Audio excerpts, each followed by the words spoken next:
महायुति हो या महाविकास अघाड़ी, दोनों ही गुटों में चुनाव के नतीजों से पहले सीएम की कुर्सी के लिए सियासत जारी है।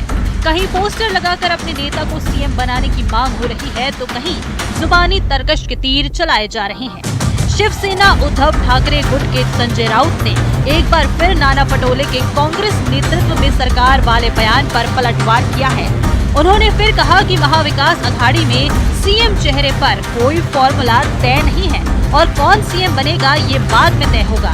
संजय राउत ने ये भी जाहिर किया है कि ज्यादा सीटें आने का मतलब ये नहीं कि उसी पार्टी का सीएम होगा। तो महाराष्ट्र में कांग्रेस की लीडरशिप में ही सरकार महाविकास अघाड़ी की बनेगी। उस तरह से जो मतदान का जो रुझान आ रहा है, कॉल आ रहा है, जो लोग मतदान के लिए जा रहे हैं, तो उसके आधार पर राज्य में कांग्रेस की सबसे ज्यादा कैंडिडेट चुन के आएंगे और महाविकास अघाड़ी की सरकार आएंगी, इसमें कोई दो मत नहीं है। ये काले पत्थर पे सफेद लकीर है।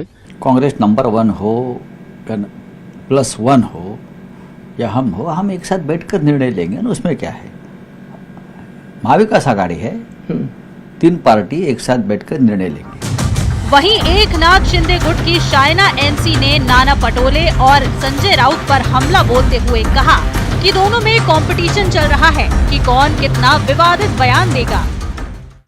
ये वही पार्टी है जो विश्वास करती है वोट जिहाद में, नोट जिहाद में, लिकर जिहाद में, तुष्टीकरण की राजनीति, और इनकी नैया तो डूब चुकी है।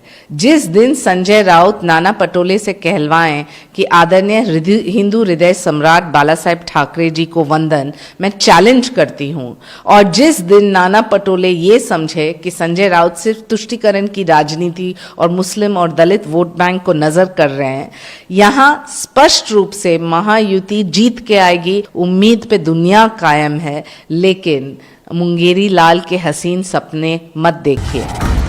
महाराष्ट्र में सीएम चेहरे के लिए घमासान है। महाविकास अघाड़ी के बाद अब महायुति में भी सीएम पद की लड़ाई सामने आई है। महाराष्ट्र में अलग अलग जगहों पर अजीत पवार के भावी मुख्यमंत्री होने के पोस्टर लगाए गए हैं। महाराष्ट्र के डिप्टी सीएम अजीत पवार की पार्टी महायुति में बीजेपी और शिंदे गुट की शिवसेना के साथ चुनाव लड़ चुकी है और अब जबकि नतीजे आने में कुछ ही घंटे बाकी हैं, लिहाजा महाराष्ट्र में सियासत चरम पर है। Bureau report, news 18। और महाराष्ट्र की वो 288 विधानसभा की सीटें जहां पर हम देख रहे हैं 2 बड़े धड़े, जिसमें एक महायुति है, एक महाविकास अघाड़ी है। एक में एक पार्टी और दूसरे में वही पार्टी, लेकिन ये जो दिलचस्प राजनीति है अपने इतिहास में, ये अपनी तरह की राजनीति और अपने तरह का परिणाम होगा। 2 धड़ों में 6 पार्टियां और 6 पार्टियों में जो कैंडिडेट्स हैं, हर पार्टी का एक एक कैंडिडेट कम से कम जो मुख्यमंत्री पद के लिए पूरी प्रबल दावेदारी कर रहा है। हर कोई ये सोच रहा है कि मुख्यमंत्री मुझे बनना है, चाहे वो शिवसेना उद्धव गुट हो या वो शिवसेना शिंदे गुट हो, चाहे वो एनसीपी का पवार गुट हो या फिर अजीत पवार का एनसीपी का गुट हो या बीजेपी या फिर कांग्रेस। सभी के पास एक एक कैंडिडेट अभी ऋतु इस वक्त ऐसे ऐसे चेहरे हैं जो मुख्यमंत्री पद की दावेदारी कर रहे हैं, लेकिन इस दावेदारी पर कौन खरा उतर पाएगा ये अब से कुछ ही घंटों में तय हो जाएगा।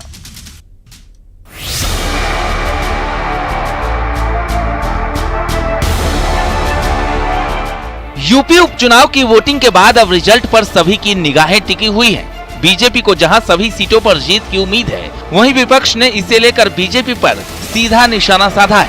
अखिलेश यादव ने कहा कि एसपी 9 की 9 सीटों पर जीत हासिल करेगी, तो वहीं अवधेश प्रसाद ने कहा कि बीजेपी के दावों की हवा निकलने वाली है। चैनल में भी कई बार बहुत सारे जानकार लोग जो समीक्षा करते हैं, उसके हिसाब से भी नहीं होता है। जनता बदलाव चाहती है, बीजेपी हटे, यही सब चाहते हैं। और जहाँ तक यूपी की बात है, यूपी की जनता 9 की 9 सीटें भारतीय जनता पार्टी को हरा रही है। दावा कुछ भी करे, लेकिन जब अब कल आना है तो दावा का, उसकी दावा करने का कोई मतलब नहीं है।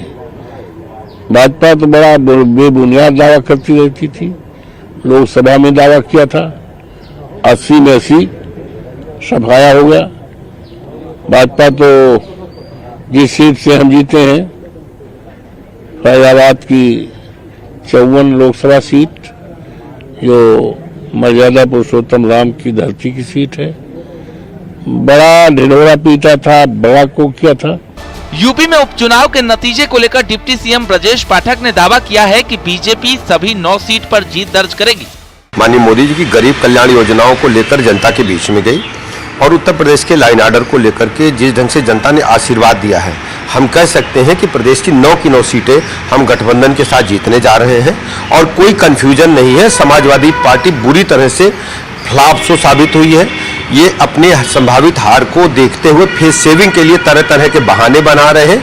उत्तर प्रदेश की जनता ने इन्हें नकार दिया है। यूपी में विधानसभा की 9 सीटों पर काउंटिंग के लिए तैयारी पूरी है। फूलपुर विधानसभा सीट की काउंटिंग मुडेरा मंडी में की जाएगी। 103 कर्मियों की ड्यूटी लगाई गई है। 32 राउंड में काउंटिंग के लिए 14 टेबलों को लगाने का काम भी पूरा कर लिया गया है। प्रयागराज की फूलपुर सीट पर भी उपचुनाव हुआ है। यहाँ पर जो ईवीएम्स हैं वो सभी मुडेरा मंडी में रखी गई हैं। आप साफ तौर पर देख सकते हैं यहाँ कड़ी सुरक्षा के बीच ईवीएम मशीनों को स्ट्रांग रूम में रखा गया है और यही मुडेरा मंडी में ही मतगणना की जाएगी। सुबह 8 बजे से मतगणना का कार्य शुरू होगा और उसके बाद यहाँ पर 32 राउंड में यहाँ पर ईवीएम मशीनों में मतगणना की जाएगी। 14 टेबलें लगेंगी। 132 कार्मिकों की ड्यूटी लगाई गई है। मजिस्ट्रेट की तैनाती की गई है।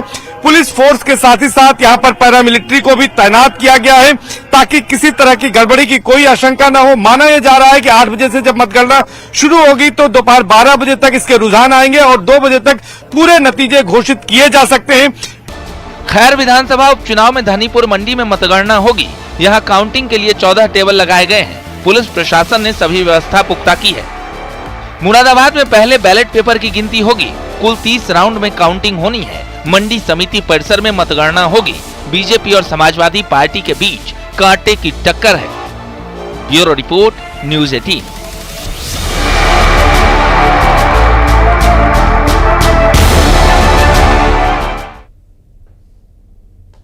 रिजल्ट आएगा वो चतरा का आना है।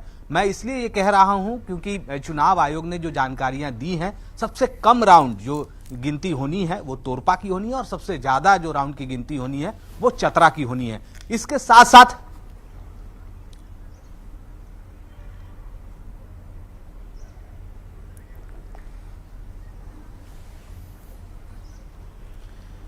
तो लगातार अलग अलग सीटों पर जाकर स्थिति क्या है ये जानने की कोशिश कर रहे हैं न्यूज़ 18 की टीम के हमारे सभी सदस्य। इस वक्त पूरे देश में लगभग हर राज्य में जहां पर वोट बाई इलेक्शन हुए हैं या फिर इलेक्शन, हर विधानसभा की स्थिति जो है, एक एक सीट की स्थिति आप तक हम विस्तार पूर्वक पहुंचा रहे हैं। और अभी झारखंड की क्या स्थिति रहेगी, क्या आंकड़े वहां पर किसके पक्ष में जाते हैं ये भी देखना अहम होगा। और 81 सीटों का ये राज्य है। भले ही 81 विधानसभा सीटें आंकड़ों में थोड़ी अपेक्षाकृत कम हो, लेकिन इस सीट का, इस राज्य का जो परिणाम होगा उसका इम्पैक्ट बहुत बड़ा होगा और आसपास के राज्यों के साथ साथ वो एक बड़ा संदेश पूरे देश में यहां से जाएगा कि किसके हाथ एक बार फिर सत्ता की चाबी आती है, क्या इतिहास बदलेगा या खुद को दोहराएगा। और यही कमोबेश हालात महाराष्ट्र में भी हैं, लेकिन ज्यादा दिलचस्पी महाराष्ट्र में इसलिए है क्योंकि एक ही पार्टी के 2-2 हिस्से जब हुए तो उसके बाद बीता जो हमने एक दौर देखा पंचवर्षीय, वो 2019 के चुनाव के बाद 1 नहीं, 2 नहीं, 3 नहीं, पूरे 4 बार शपथ ग्रहण हुआ।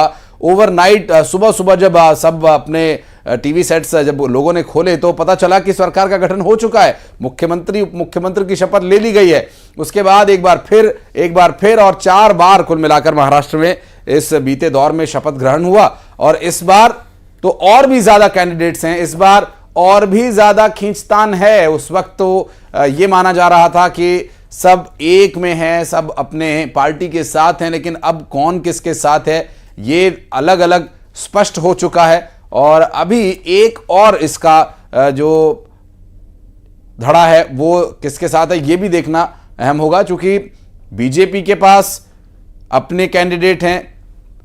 जो बीते अभी चल रही सरकार है उसमें एक डिप्टी सीएम का पद लिए हुए देवेंद्र फडणवीस, जो कि मुख्यमंत्री भी रह चुके हैं महाराष्ट्र के, और एक बार फिर दावेदारी और एक बड़ी पार्टी के रूप में यदि बीजेपी आती है तो निश्चित रूप से देवेंद्र फडणवीस के चेहरे पर क्या बीजेपी भरोसा जताएगी। क्योंकि बीजेपी का जो एक लास्ट मिनट में बदलाव हम देखते हैं अमूमन वो चौंका देने वाला होता है। और इसी तरह से क्या महाराष्ट्र में भी इस बार बीजेपी कदम उठाएगी, ये भी देखने का विषय होगा। लेकिन उसके अलावा अगर बात करें एनसीपी के अजीत पवार गुट की, तो अजीत पवार गुट में जो लंबे समय से मुख्यमंत्री बनने की चाह में, मुख्यमंत्री बनने की राह में चल रहे हैं, वो हैं अजीत पवार, जो डिप्टी सीएम रह करके लगातार इस बात की उम्मीद किए हुए कि शायद अब सत्ता की चाबी उनके हाथ में लगे।